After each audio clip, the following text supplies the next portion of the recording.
أعوذ بالله من الشيطان الرجيم.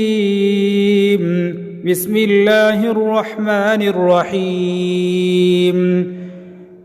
يريد الله ليبين لكم ويهديكم سنن الذين من قبلكم ويتوب عليكم، والله عليم حكيم. والله يريد أن يتوب عليكم ويريد الذين يتبعون الشهوات أن تميلوا ميلا عظيما.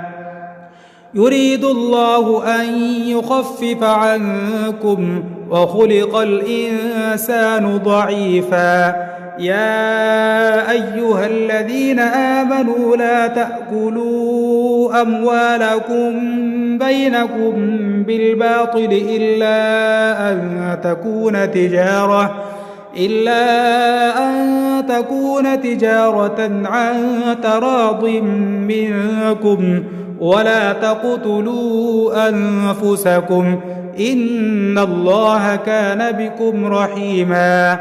ومن يفعل ذلك عدوانا وظلما فسوف نصليه نارا، وكان ذلك على الله يسيرا.